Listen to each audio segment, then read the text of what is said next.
The Apostle Paul worked hard to share the good news with people everywhere he went. He told both Jews and Gentiles about Jesus.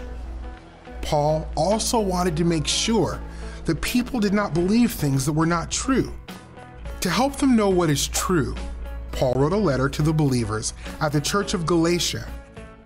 Galatia was a part of Rome. The Christians there were mostly Gentiles.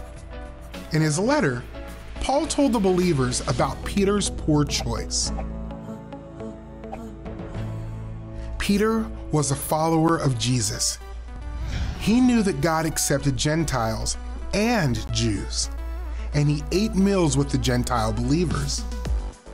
But when the Jewish believers were around, Peter did not eat with the Gentiles. He pretended to believe that Gentiles were supposed to follow certain Jewish rules, even though that was not true.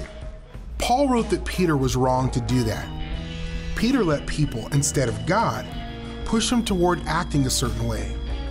And when Peter did what was wrong, other people started doing what was wrong too. Paul wrote that we are saved through faith in Jesus alone. He explained that Peter was not showing that he believed this.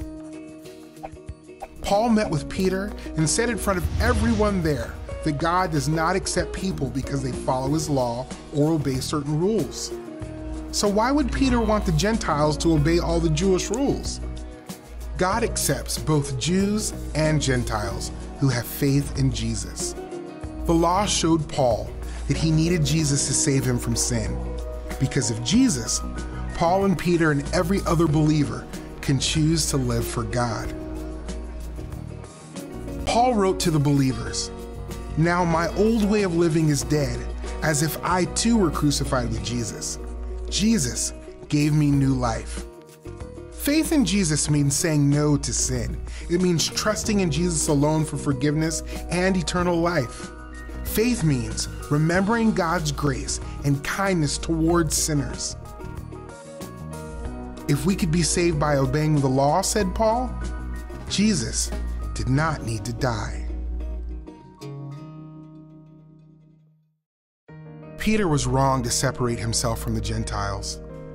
The gospel is for everyone, and we should show love to everyone. Paul reminded Peter that only Jesus can save people from sin. God accepts people who have faith in Jesus, not people who try to earn salvation on their own.